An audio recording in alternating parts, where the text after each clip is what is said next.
I don't want any money for what I'm doing because hopefully this video won't come out until after my death. So I have nothing to gain, nothing to profit by telling you what I'm going to tell you. In 1968, my father was stationed at Cannon Air Force Base in New Mexico. We lived in Clovis, New Mexico.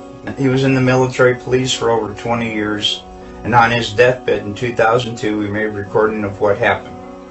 Project Slam Dunk was the name of this. President Johnson in 1968, okay? In Cannon Air Force Base in 1968, he said by the time he got there, that there was already 2 large hangars that were connected. There was hundreds of dump trucks that came in and dumped sand and stone, and cement powder was powdered over the top of all that to make it look like a lunar landscape. They had men that fashioned it into a lunar landscape, he said. Okay, I've never known my dad to lie, so this all took me by surprise. You know, what's that all about? So anyway, he said that in front of the airplane hangars was pole framing with large canvas tents that was concealing the inside of the staging area. Inside the staging area, on flatbed trucks, was uncrated the lunar lander that was reassembled back inside the hangars. All of the walls were painted flat black, and the ceilings as well. He was sworn to secrecy by the NSA, and they would put him in prison for breaking that oath. When Dad saw the moon landing on TV, he cried.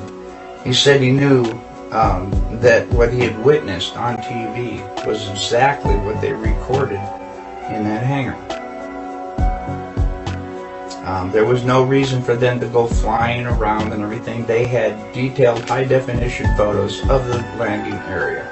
There was no reason for them to go flying around to a different landing area that almost exhausted their fuel, except for drama, because everything had gone so smoothly. Nothing, you know, so it had to be something. Anyway, Dad was one of 3 guards that guarded the inside of the front entrance. There was a list of 15 people who could enter. No one else was allowed by order of President Johnson. And here is that list, and I gave it to Bart Seibrow as well. He checked out a lot of these names, and he says he can verify a lot of these people and what they do. And I come across a couple myself. Anyway, President Johnson, Neil Armstrong, Edwin Aldrin, Werner von Braun, Robert Emenegger, Gene Kranz, James Webb, Joe Kerwin, Dr. Thomas Paine, Glenn Looney, Dr. Christopher Kraft, Dr. James Van Allen, General Trudeau, Lieutenant Colonel Donald Simon, and Grant Norrie. Now, the only 2 that I really have information on is Robert Emenegger. Apparently, he did a lot of video work and stuff for the Department of Defense. So the DoD did know him. Okay, and the other one was Grant Norrie, N-O-R-R-A-Y, I believe.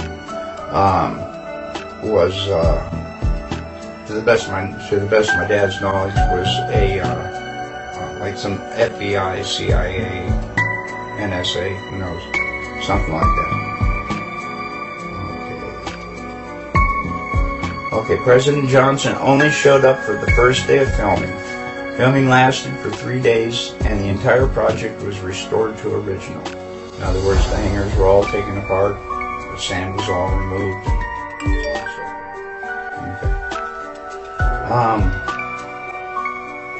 Dad said there was a lot of building going on at the base, So at the time, so sand and cement powder was never questioned. Um, I can see how they could smuggle that all in within everything else that's going on. Since 2002, I have dug up, I already told you about that, the evidence for the moon landing that I have found.